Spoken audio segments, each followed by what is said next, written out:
I'm very honored, especially since the Everson has a spectacular and world acclaimed collection of ceramics. You're so famous for that collection. So it's particularly fun for me to bring my project to you today.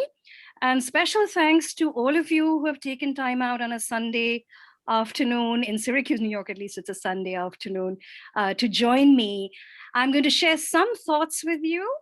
But before I do that, I need to also thank Steffi Chappelle, our an alumnus of my department, who is now assistant curator at the Everson. She was very helpful behind the scenes. So yay for Steffi and thank you. All right, so I'm going to now first, before we begin, pay homage to elephants. Those of you who picked up your tea goodie bags, found elephant-friendly tea hiding in there from the Republic of Tea Company, which is, by the way, owned by a wonderful Syracuse University alum who's tuning into this presentation as well today. And he makes gorgeous elephant-friendly teas. Well, he puts together gorgeous elephant-friendly teas. So I'm so happy we can bring this to you. And also thank you, Kimberly, for including the elephant tea strainers. Some of you who are listening to my talk today know me well and know that I have a particular affinity for elephants. And I couldn't help but at least pay homage to the tea goodie bags and also to Save the Elephant Day, which is coming up on April 16th. So thank you, Kimberly, for honoring that request. So I'm showing you actually a slide if you need to know where this is from. Coincidentally, it arrived via email to me this morning from a tea planter who's a very dear friend of mine in Assam. So this is sort of fresh off the boat and it felt very auspicious. I simply had to show you this slide. It's of a tea garden in Assam where the elephants are passing through.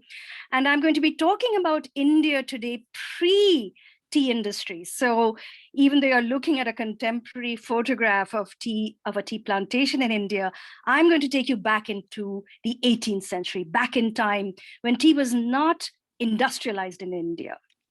So let's go back to the 18th century, where our story begins with this particular portrait of three brothers called the Money Brothers. No pun intended, that is their name.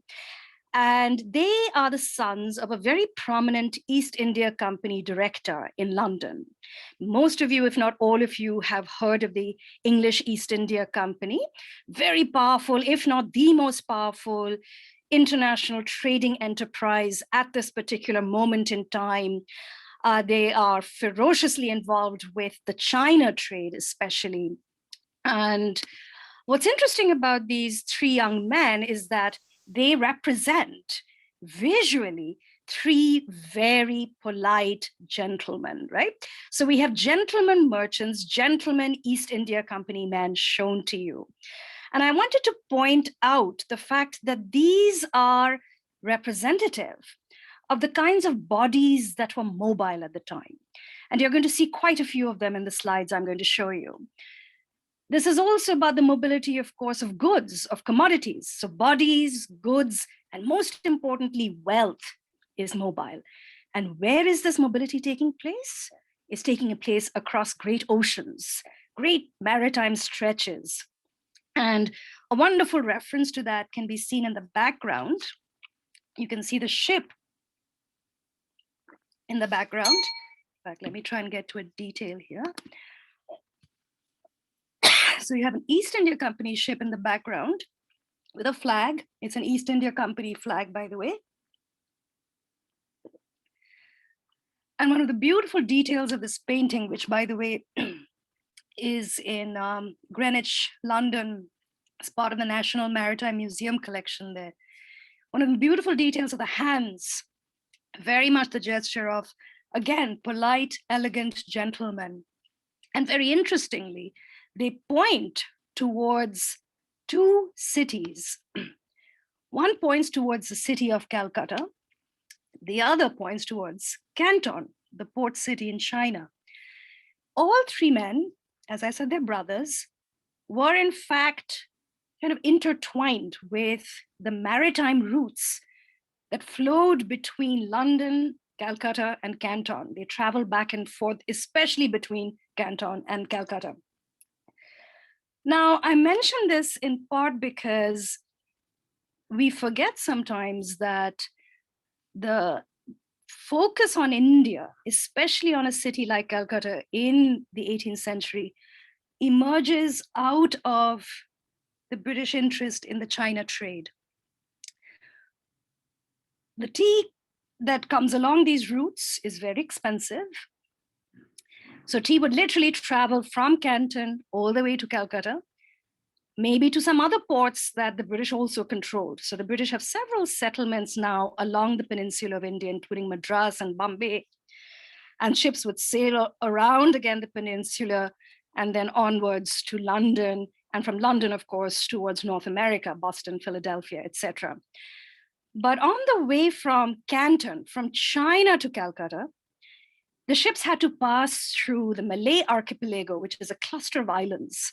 Very perilous journey, filled with shipwrecks, by the way. So you have to think about the idea of the ship as a container. And in those days, shipping technologies were very advanced, as you can imagine. They were covering very long distances. But at the same time, these were perilous journeys. Even on the ship, tea could get destroyed by rats, or there could be a dog that, eats the tea, or it could rot because of salty air. So these were very, very difficult climatic conditions to work with. So tea is a luxury product at this moment, in part because it has to travel great distances. It has to brave a very perilous journey in order to arrive, whether in India or whether elsewhere, including London or North America or Europe. So the perils of the journey add to the price of tea. The other reason why it's so expensive is that the Chinese government taxes all the different European tea companies, European East India companies, very high taxes for tea. And they insist on being paid in silver. So there's a lot of anxiety that Chinese tea is draining the treasury, be it the treasury of the Swedish company, be it the treasury of the English East India Company, be it the treasury of the Dutch East India Company. Everybody's in the state of anxiety. Now, the Dutch are the first to pioneer the China tea trade. They're really the leaders. But the English catch up and eventually they monopolize the tea trade. And of course, they're also, trading in cottons and silks and spices, and most importantly, in porcelain as well. All right. So that's just to give you a sense of the maritime space that we're looking at. And we have to now think about both Chinese porcelain and Chinese tea traveling as commodities. And of course, this history is very, very closely connected with the history of Canton on the one hand, and I'll show you Boston on the other in a second. But Canton shown to us here in a marvelous, actually quite monumental painting at the Peabody Essex Museum by an unknown Chinese artist. And I want to draw your attention to the tea farms that you see up near the hills in the background. And then as your eye cascades below, you can see tea being prepared, is being manufactured. So going from a live plant to a dried leaf, it's being packed in tea chests over here. And then finally, it's being sold at the bottom. And I have a detail to show you here.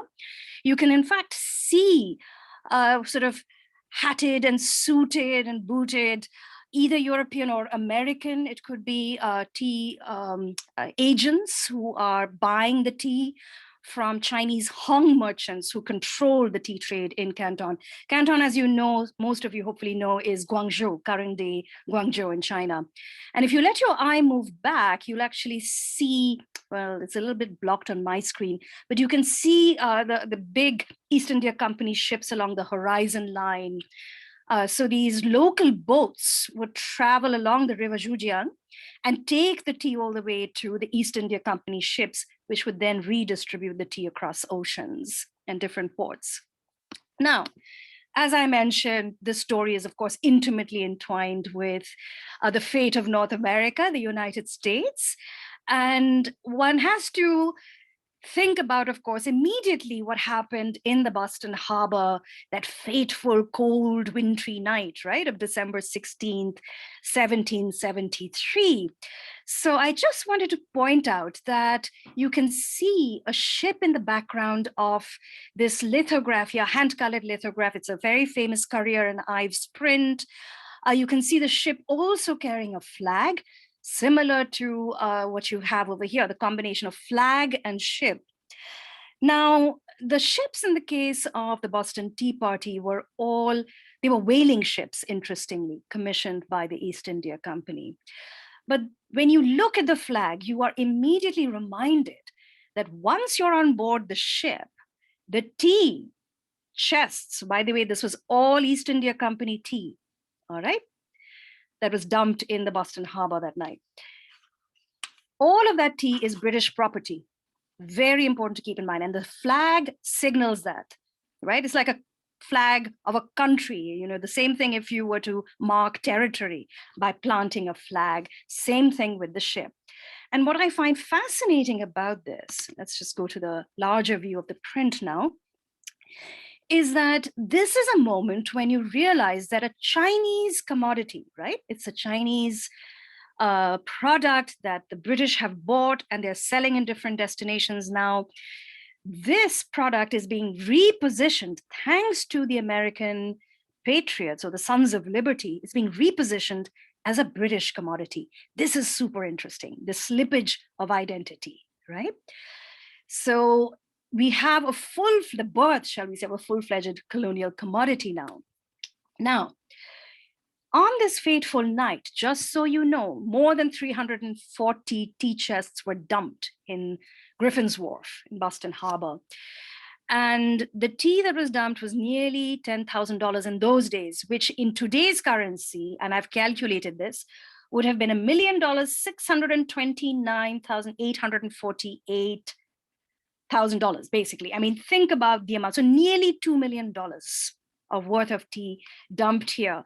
So we have Bohea tea, Conjou tea, Singlo, we have Souchong, we have Hyson. These were very classic 18th century varieties of tea, by the way, that are all dumped into the Boston Harbor.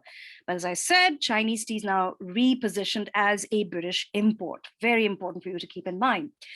And this also gives you a sense of how vast the maritime expanse of the British Empire now is, which is being mapped out for you through trade, through commerce, right? So the British Empire at this point is both Asian as well as Atlantic. It is both conquering as well as commercial, right? So we have to keep all these multiple layers in mind. And very, very importantly, the sea is now a contested zone. It has become a place of conflict.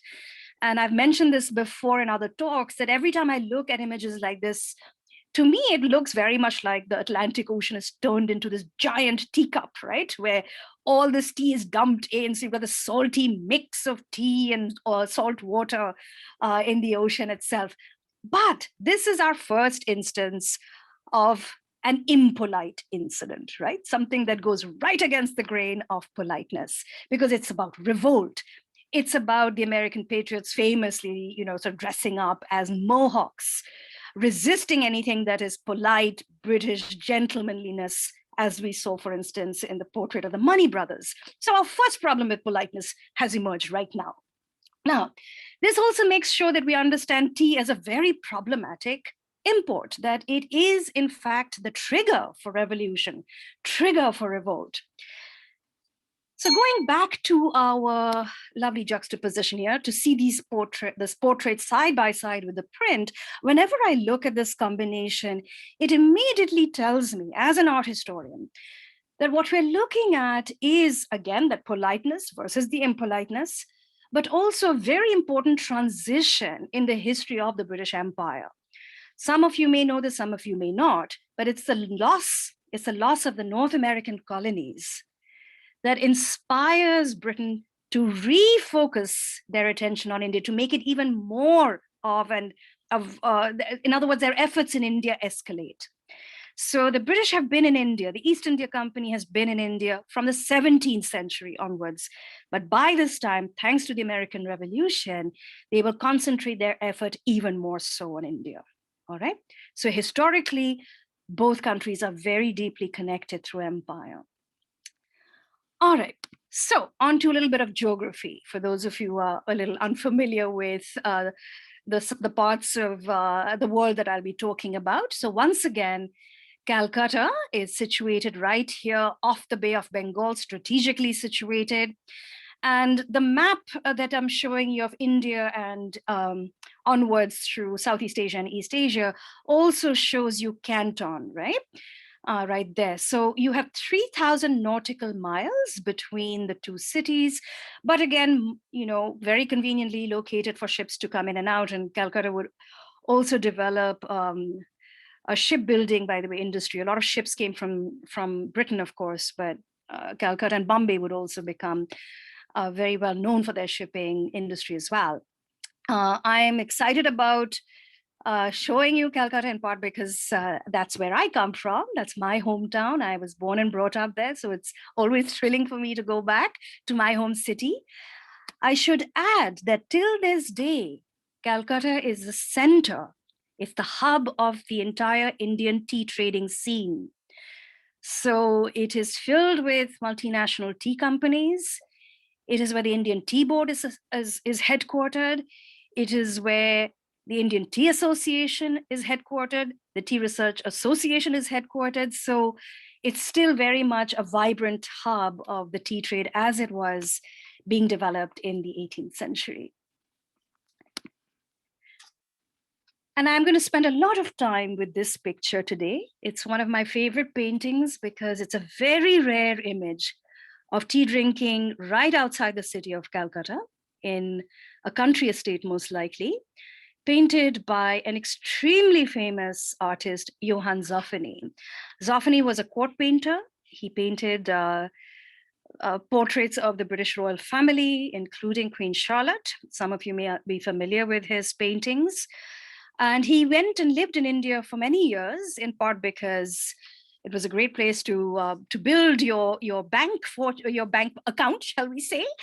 And here he is portraying. He's given us this magnificent painting of essentially Calcutta notables, sort of the creme de la creme of very high society in Calcutta, interspersed with their servants. And this painting dates to 1783 through 87. It's called the Oriole and Dashwood Families. It remains in one of the family collections, but it's on loan to the Holborn Museum in Bath. So let's step a little bit further into towards the painting, shall we say. So the first thing that should come to mind is the fact that it's in a garden, an outdoor garden, and it's being held, the gathering is being held underneath a jackfruit tree, and you can actually see the jackfruit clustered there. But I want to point your attention to a very interesting figure here. His name is John Prinsep, and he is going to become the patriarch of a very prominent dynasty, the Prinsep dynasty, very prominent family in Calcutta, of antiquarians, of great intellectuals, great cultural figures throughout the late 18th and 19th centuries. But what's fascinating about him, as far as this painting is concerned, is that he's probably the richest man in this picture, in this conversation piece, this group portrait. And his wealth came from indigo. He was an indigo planter. Now, why do I mention indigo? Because A, it's another plant commodity like tea. And indigo precedes tea in India as the big lucrative plant commodity. And it actually sets a template for tea plantations in India later on, when the 19th century comes along. He's also the quintessential planter figure. Now, unlike tea, which it grows in India and Assam. If you know your Indian teas, you will know Assam tea is a very strong volume tea that grows indigenously in India. But the tea that you see being consumed at the tea table here is Chinese tea. Indigo, unlike Chinese tea, has been cultivated in India for commercial purposes since antiquity. So the British have inserted themselves into an already successful commercial scene in India as far as indigo planting is concerned. So John Prinsep, I like to think of about him as kind of a foreshadowing, a glimmer of what is to come with the tea planter later on. He's also a property owner. This is very important. You need land to cultivate tea. Which brings me to the other form of tea that travels by ship, which sometimes we forget. It's not just the dried tea leaves that people are drinking, right, as hot tea. Botanical fragments, botanical saplings. So the tea plant itself is a botanical wonder. And this botanical history weaves its way, by the way, through colonial history as well. And its history is as global as the history of the edible commodity or the history of Chinese porcelain, because the very ships that would carry edible tea would also oftentimes carry these saplings on request of scientists in Europe. You may have heard of Carl Linnaeus and the Linnaean classificatory system. Carl Linnaeus was deeply interested in the tea plant, and traditionally, scientists like Carl Linnaeus and others like Sir Joseph Banks in London, they were called naturalists in those days, they would commission East India Company captains to bring live plants back for them. Oftentimes these plants didn't survive for good reason. But the reason why I'm bringing up the tea plant is that a very important botanical garden is planted in 1786 in Calcutta, just around the time that Zuffini is painting that group portrait that I just showed you. And this is a garden set up with the explicit purpose of growing and testing economically perhaps lucrative plants. So they plant indigo, they plant, and varieties of plants. They plant tobacco, all sorts of plants flow through the garden. And of course, they plant Chinese tea, which is being brought in live sapling form all the way to Calcutta. And it's planted by Chinese sort of tea laborers who are also imported to the city of Calcutta at the time, which is one of the reasons why the city of Calcutta still this day has probably the only, and not the only, I would say, but the oldest Chinatown in India. So very, very interesting history. Those of you who have visited Kew Gardens in London will know that was, of course, a very famous garden, which was also used as a testing hub for sending out specimens. The Kew Gardens and the Calcutta Botanical Gardens were very much in conversation with each other. I should say, however, that Kew was a royal garden, a private garden, until Queen Victoria bequeathed it to the nation. So unlike the Calcutta Botanical Garden, which was a public garden, it was also set up, as I said, specifically for growing plant commodities. Kew is a slightly different type of garden. So tea is traveling all over the place as live as well as edible commodities. And it's even reaching North America, by the way. Live plants are being shipped out. Some of you may know the wonderful American naturalist William Bartram, who was Philadelphia based. You may have followed the William Bartram Trail if you've lived in Georgia. The trail runs through Georgia as well. William Bartram also requested, by the way, for Chinese tea plants to be sent to his garden in Philadelphia. So there are lots of crisscrossings of these plants and conversations across oceans and gardens. But we are now back to the edible product itself. And this brings me to a different set of characters in this painting, which are two sisters. These are a pair of sisters over here. They're both Oriole sisters. That's their last name. This is Charlotte, who is dressed in this sort of pastel green dress. You have a Sophia dressed in pale pink. Sophia, who is seated over here, was married to John Prinsep.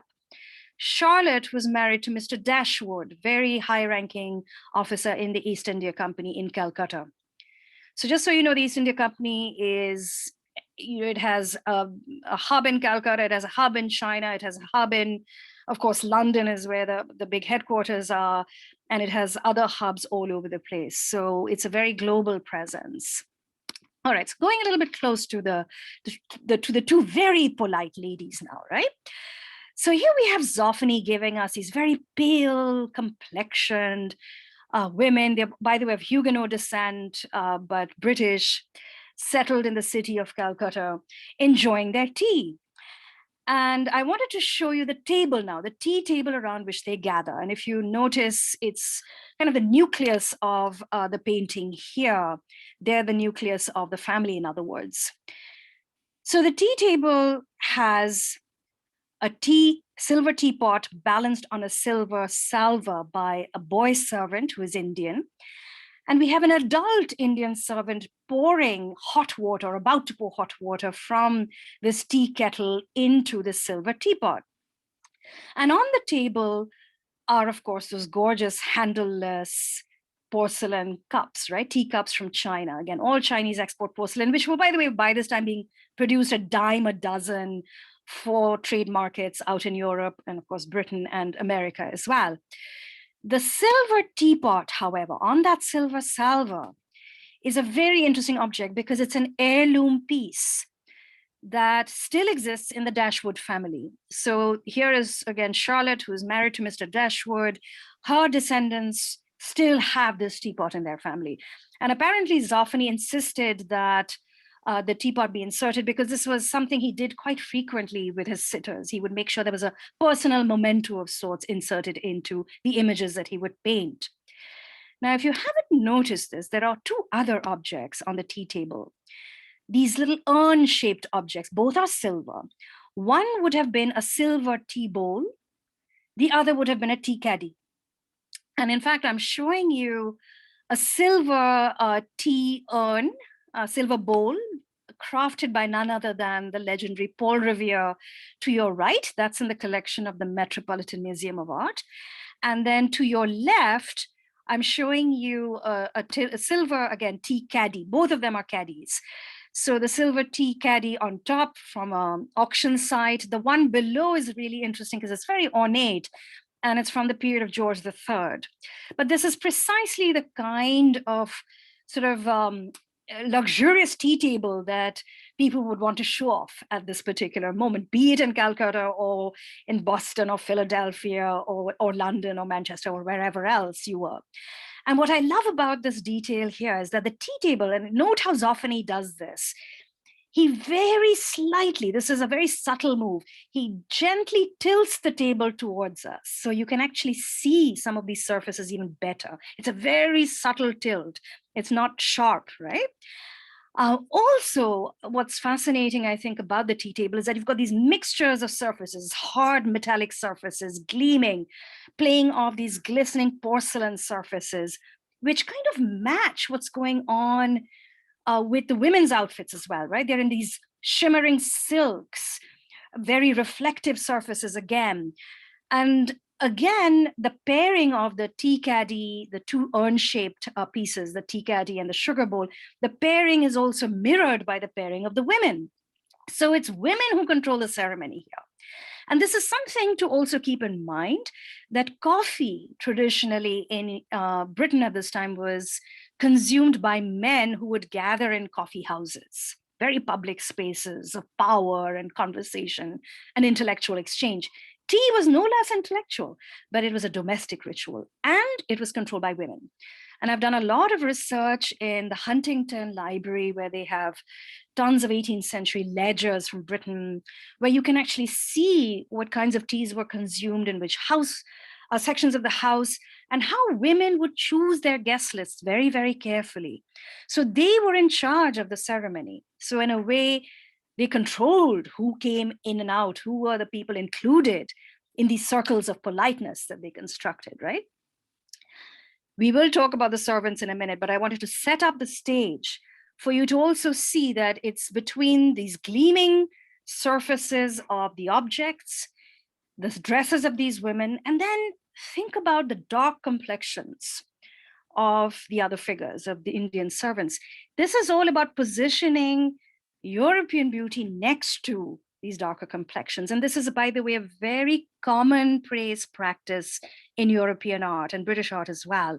From the 16th century onwards, you will find very powerful European women shown alongside their black pages. And much of it was about enhancing actually the power, status, and beauty of the woman in this instance. We'll talk about that a little bit more. But let me actually show you a little bit of a glimpse of the Calcutta sort of scene of material culture during this time. So these are sort of glimpses from the Calcutta Gazette, which is a local newspaper from the 18th century, which was published throughout the 18th century. And these are two of my favorite snippets for you. So if you look to the left, you're going to see China goods for sale at Pope, Fairley, and Campbell's. And the first sentence itself tells you, all right, we've got Hyson tea in chests. Immediately, you know what kind of tea is being shipped out. Hyson and Souchong tea in half chests and lacquered boxes. So it gives you a sense of also the kinds of containers that tea is arriving in. And then if you drop down, you'll see table china in sets. You'll also see rosewood boxes and tea caddies.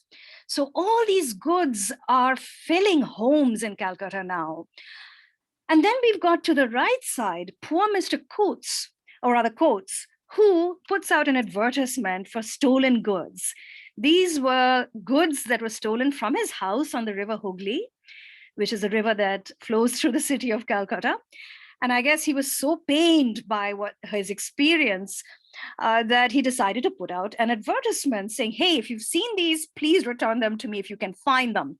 And the first item he lists is one new silver teapot and stand, and 22 teaspoons, by the way, which are also missing among many other silver pieces, as you can see. So just to give you a sense that how, objects really hold together, right, identities.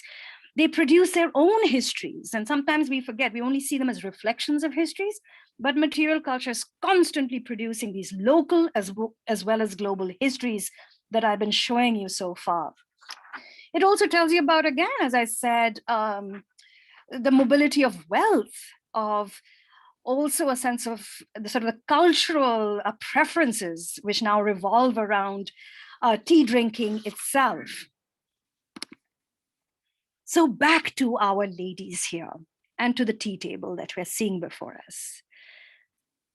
What we have here then, among everything, aside from everything I've told you, is also an instance of how politeness is represented by an artist such as Zuffini as almost an ornamental paradigm, right? The bodies are ornamental in their shimmering silks, and you can see the beautiful bracelet that she's wearing. Yeah, she has both hands. So are the teacups, they too are ornamental. The tea set is also ornamental. So ornamentalism is drawn into this scene of politeness, and it in fact holds up, it shores up this idea of politeness itself. Also very important is that boy servant that you're seeing here. The little boy wearing a turban, in a coat and a cravat and a waistcoat. He is dressed in a uniform as part of the intimate circle of the household that these women are in charge of. So he's part of the inner circle, which is why he's dressed in a particular way that's very different from the adult male servant in the background, who would have probably been a kitchen hand who would have brought out this tea kettle with the hot water. But it's the little boy who actually serves the tea. He is as ornamental as the commodities that you see on the tea table. Very interesting. Now, as I mentioned, there is a very long history of showing sort of European women, their gorgeous complexions shown aside, also this gorgeous brown complexion, both playing off each other in a very, very interesting way. And I'm excited to show you this tea bowl and saucer from the Chitra Collection in London. And if Clementine Lustrick is online, hello, Clementine. This is an absolutely phenomenal collection of teapots and everything tea related that is in London. You can go online and find them. And I was very excited to find this tea bowl and saucer on their website, because it literally depicts on porcelain what we have just seen in paint on Zuffini's canvas. This is the tea bowl and saucer were commissioned for actually East India Company administrators in India. And you can see that the Chinese artist has most likely copied a painting that may have been made either by an Indian artist or a European artist. And this again is for the export market. And the composition shows us an Indian boy servant again wearing a turban, carrying a jug of hot water to his mistress, who is carrying one of those handleless, beautiful teacups, right? Just as you see in this tea bowl over here. So this question of the servant and the tea again draws us into the circle of intimacy that we're seeing literally displayed as a point of pride in tea utensils now.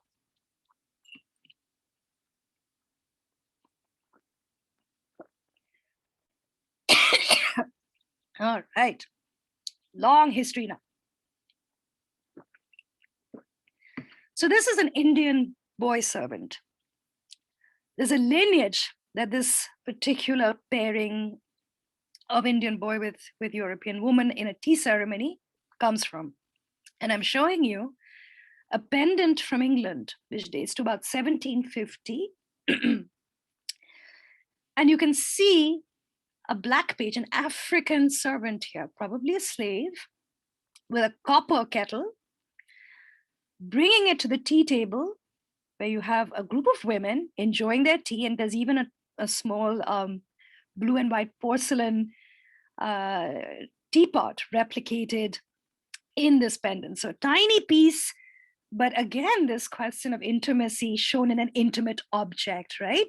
The question of politeness being embedded into this object as well. And of course, the master of showing us what impoliteness can be all about, the great satirist William Hogarth. This is plate number 2 from a Hamlets Progress, which is a series of 6 plates. I know my friend Tula is online right now. Tula, this is like literally pre-movie film. She's a filmmaker, which is why I'm pointing this out to you, that it's one of a series of frames, literally, that William Hogarth composes. And it revolves around a harlot or a prostitute, in this case, Moll Hackabout, who is shown here with her Jewish lover. And lo and behold, we have a West Indian slave, again, a servant in the household, who shows up with a tea kettle. And he's as startled as the Jewish lover, because if you look under the tea table, this is a mahogany tea table, by the way, you can see that Moll is being very naughty. She has kicked the table so that all the tea, as well as the porcelain, comes crashing down. Right? And why does she do this? Because she has a second lover who is tippy-toeing away. And in order to distract her current lover, she has decided to destroy the tea. So here is our black page, who is startled by what's going on. He registers that fright. And we have a monkey which also scuttles away, disturbed by or startled by the tea falling all over the place and breaking china as well. Very interesting, is that they all occupy the same foreground of the picture space. So they're being aligned with one another, right? Tea, monkey, and black page. Very powerful juxtaposition going on here. I also wanted to point out, if you can see, the gesture of the man holding this dainty saucer and teacup, tiny teacup, right? Again, these gestures of politeness being interwoven through this set here. So, if you think about all the slides I'm showing you, even the newspaper clippings that I showed you were politeness and impoliteness, right? It was about China goods being imported to create politeness at a tea table, and theft, which is impolite, which is the opposite of all of that. Here we've got this sort of dalliance being shown to you, and secret love and illicit love. All of this is about undercutting the seamlessness of politeness for you. So lots of problems happening beneath the surface of those polite people gathered here. So speaking of politeness, here is a very classic, what we call a conversation piece painted in the 18th century by no less than William Hogarth himself, who gives us a portrait of a family. This is in the collection of the Yale Center for British Art. And we have these groupings, very classic kind of conversation piece, where we have a couple seated at a very elaborate tea table. Again, porcelain teacups, tiny dainty teacups, a porcelain teapot, All Chinese export porcelain, most likely, or maybe directly from China. Well, they're all coming from China directly, but they could be designed for a European consumer.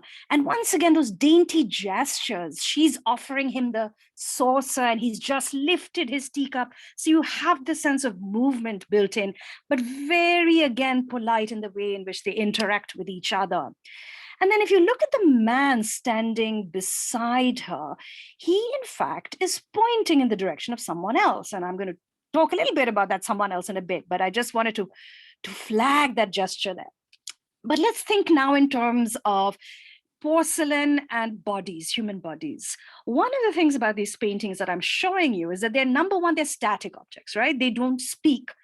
They're painted static objects. But in fact, they're full of sounds. So you have to think about imagining the clink of china, the delicate teacup, making contact with a saucer, right? Or imagine what a silver teapot would sound like if you were to lift the lid, or the steaming tea kettle. All of these make these paintings. These are objects that are in fact they're invoking sounds for us constantly. And these are also sounds of a polite tea ceremony, right? Something else to keep in mind. And then suddenly Hogarth gives us, as he always does, instead of a tea table that's tossed over, we've got a basket full of embroidery probably tossed over. And we have this little kitten who's running around at the bottom. So suddenly you realize, wait a minute, this polite tea ceremony is also filled with the sounds probably of a squealing kitten, right? So again, we have to reimagine what our ideas of politeness really are in these pictures. So now to the mysterious pointing finger. What might he in fact be showing us? If you look very closely, right next to the couple playing backgammon, there in fact is a figure whose head is cut off but is entering the scene. Now, think about it this way. He's about to enter a scene that's filled with, shall we say, the family members, as perhaps also friends. He is both a participant as well as someone who's slightly on the edge, on the outside. And he's witnessing not only them drinking tea, but very importantly, again, not only being polite, but perhaps they're gossiping, they're flirting, they're exchanging secrets, because that's what happens oftentimes, right? I mean, those of you who drink tea with your friends, basically, you're oftentimes gossiping, right? So this is another instance of someone witnessing all of this as a household servant. And surprise, surprise, if you look even closer at a detail here, he in fact is a black page who appears with another silver salver with an overturned porcelain teacup. So he's offering it. So a servant who's both on the outside as well as the inside, who's participating, but who's also silent, but listening to the gossip and the flirting and the other types of familial exchanges or friendly exchanges that are taking place here. So this is bringing us back to the point where we need to think about politeness as it's depicted by these artists, as constructed by histories of trade, histories of colonial conquest, histories of exploitation, and lest we forget, histories of sugar, which of course is the other ingredient, right? Plant commodity, weaving its way through tea drinking, because that's how the British also consume their tea, with sugar, which of course brings us back to the black bodies laboring away in plantations in the West Indies and perhaps in the South, deep South as well, so that in fact a cup of tea could be sweetened for the British consumer. So the blood and sweat of all these bodies weave their way into a cup of tea at the end of the day. So all of this may produce politeness on the surface, but underneath we've got these very complex histories, right? So what happens to this history? All of us are actually participants in this legacy. All of us who drink tea are participating in this history of politeness, in this history of colonial conquest, etc. And I couldn't help but show you, I had to sort of fast forward to the not so Georgian table, but the Indian tea table.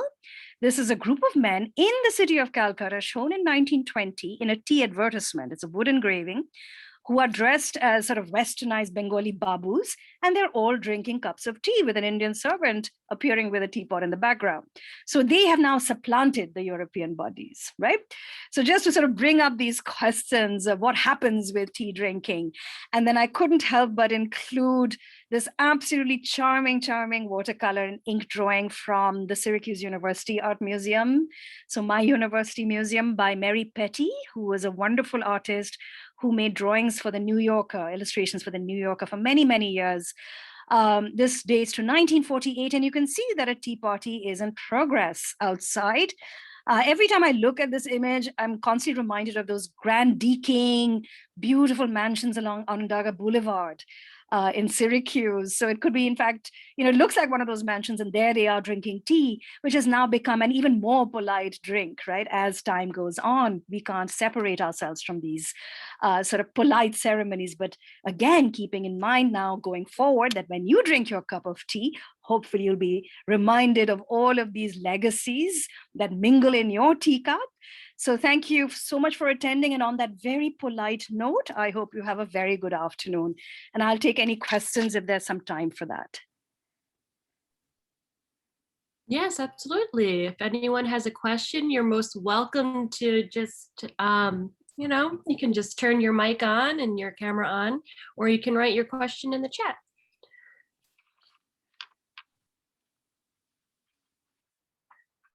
So I can't see the questions. If anyone sends it through chat, Kimberly, if you don't mind just repeating the question for me, I'll be happy to answer. Absolutely. Okay, do we have a question? When was a handle added to the teacup? Oh, actually, quite early on. You do find the handles in the late 18th century on teacups. It's a question that comes up quite a lot.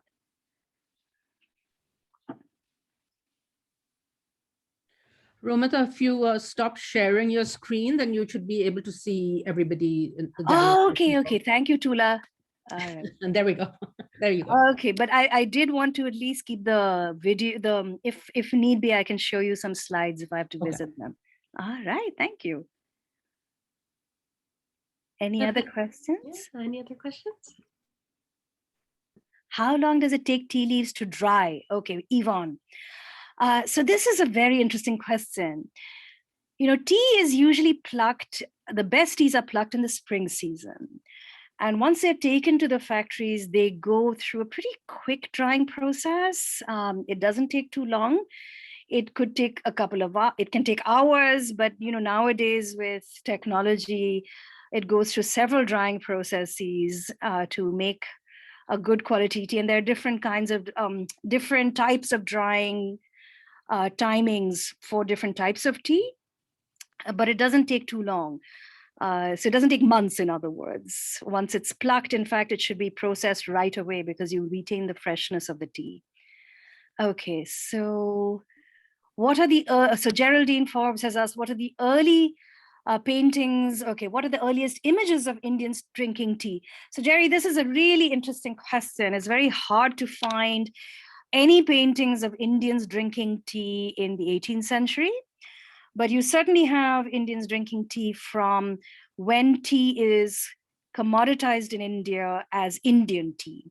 So from, I would say, the late 19th century onwards, you will find images of Indians drinking tea. Today's talk was purely about the Georgian tea table, so it was more 18th and early 19th century. So as I mentioned at the beginning of my talk, the period that I showed you is when Chinese tea is being imported into India. It is transplanted in the Calcutta Botanical Garden where it is grown and tested. It still grows there. You, in fact, can grow tea in your gardens. The difference, however, is taste. It may not be flavorful. That depends on soil, altitude, where it grows, etc. So the British actually survey India and they decide that maybe Darjeeling is a good place to grow tea. So that's why you have Darjeeling tea, which is actually primarily a China transplant. And then Assam tea is quote unquote discovered because there are several indigenous communities drinking tea in Assam, which grows. So Assam is the northeastern side of India. It's actually contiguous with the China tea growing areas. And Assam tea was originally a forest variety of tea. Well, all plants are essentially coming from the forest, but it was consumed by forest-based indigenous communities there. And it's only in the 1830s, 1840s onwards in India that tea is then grown as an imperial commodity. But it has been consumed in India far before the British arrived. So images of tea drinking by Indians takes place much later, also because the best varieties of tea are shipped out to London and only to European consumers. It takes a while for the broader Indian palate to acclimatize to tea drinking. So the picture that I showed, Jerry, of the Bengali babus, that's a pretty early picture of tea drinking among Indians. Okay, let's see. Kelly has asked, I'm struck by the proximity of the Black Page to white women, especially considering the pervasive notions as inherently more savage. Was it their youth that made them? Yes, Kelly, oftentimes it was their youth. They were easily trained as house servants. They were very much, the whole point of putting them into a uniform is to actually make them less quote unquote savage again, is to kit them out in a way in which they would fit into the household. In fact, all the domestic servants, and these were in elaborate households, the domestic servants who actually circulated through the rooms, not kitchen, but the rooms that were occupied as spaces that the Europeans or the British would live in, they were all uniformed servants. So this was to make sure that their otherness or their Indianness was taken away and they were popped into European clothing as a result. And over time that becomes Indianized. You have these kamarbunds that they wear, and of course the turban is an Indian feature as well. So I hope that answers your question. Okay, when was the formal afternoon tea with dainties, etc. codified? This comes from Bill. Bill, that was really codified, I would say, in the Victorian era. When you've got elaborate desserts, etc. So formal afternoon tea, but afternoon tea has been around since the 18th century, but tea would be consumed at all kinds of hours. It wasn't just afternoon tea, but certainly, and you have to think in India, one of the reasons why tea is so popular is, when you're drinking a hot liquid, your body actually cools down. We have this tendency in America to put ice into everything and drink it, but hot tea actually cools down your body and it wakes you up. So afternoon tea in India is also very popular in the Victorian era, I would say, because you mentioned the word codified as a ceremony. But again, as I said, this is not to say it was not being practiced even in the 18th century and through the early 19th century as an afternoon ceremony, because that's when you get sleepy, right? So that's when a hot cup of tea actually wakes up your senses, not just because of the taste, but also the smell. All right, let's see if I can see any other. Thanks, Garth, for your comment. I'll be waiting for your feedback down the road. Was it unusual at the time to take tea without sugar? Stephanie, this is a wonderful question. I haven't come across any tea recipes without sugar, in all honesty. So it's interesting that even in the 18th century picture I showed you, sugar was already being added.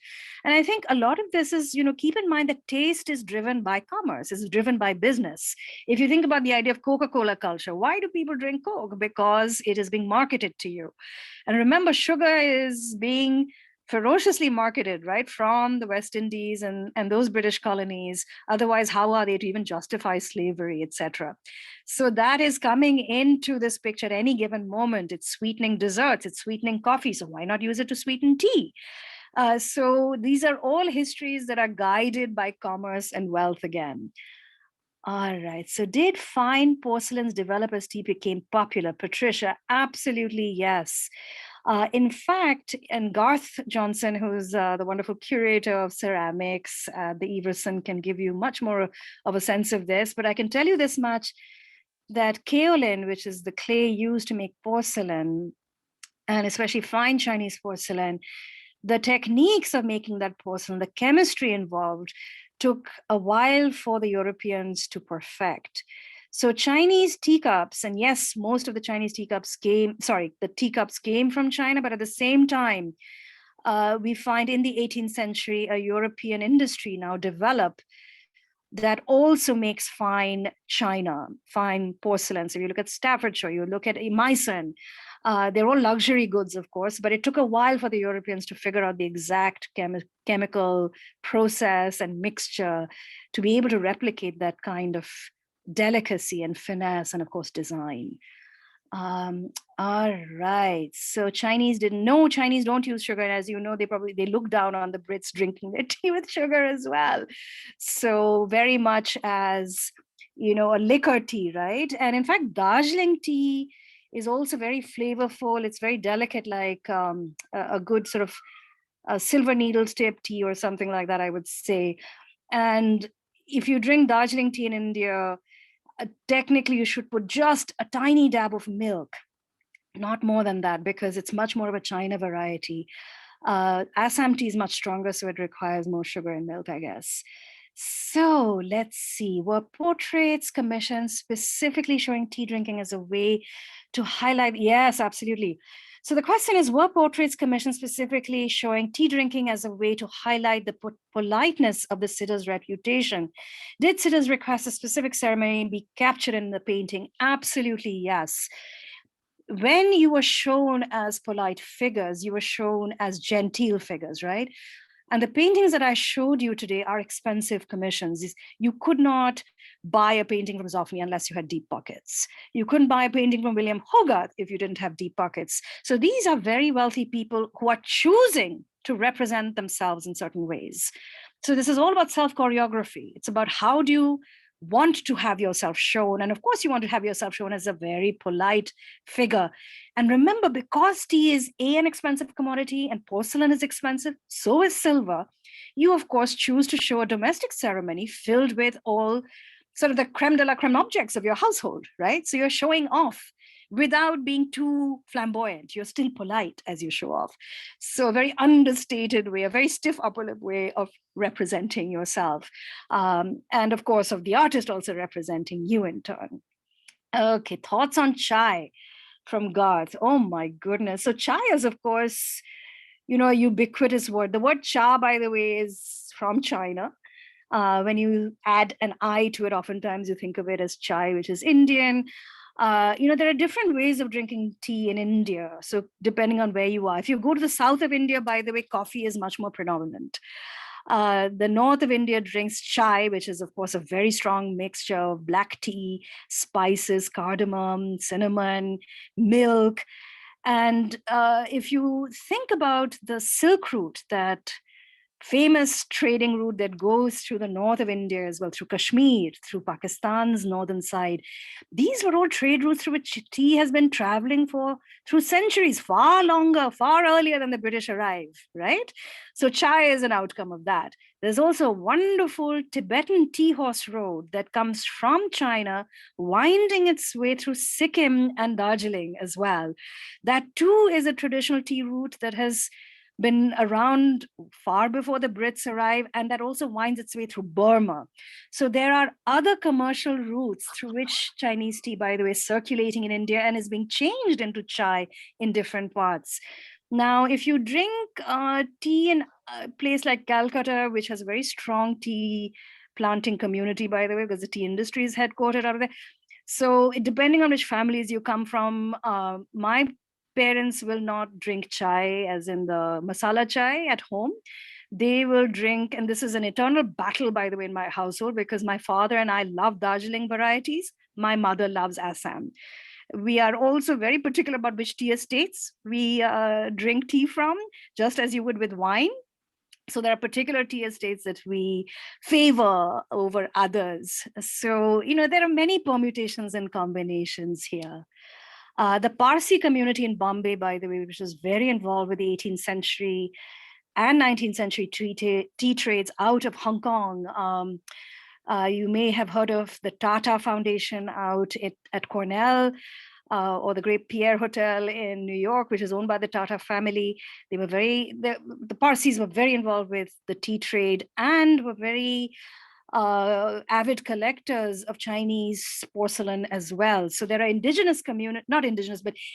communities who by this time are also collecting Chinese tea things, as well as participating in the tea trade as traders themselves. So I think that's pretty much, I think I've covered your Yes. questions. I think you've got everyone's questions. Thank you so much, Romita. That was wonderful and so informative. I appreciate you taking the time to spend the afternoon with us. And thank you everyone for joining us this afternoon. Thank you for inviting me, and thank you to all of you who have come. Many friends here, including new friends. I see Carol Horan online. I've joined a knitting circle through our public library, a virtual knitting circle, who have very excitedly been participating in tea conversations with me. And Carol is a member, a long-standing member of that circle. So it's delightful to see friends and other tea lovers online. Thank you so much for spending your afternoon with me. Okay, thank you. And have a cup of tea, yeah? Yes. Enjoy your cup. Okay, bye-bye, everyone. Take care. Bye-bye. You too. Thank you, Kat. Thank you. Thank you, Kimberly. Bye-bye. Thank you.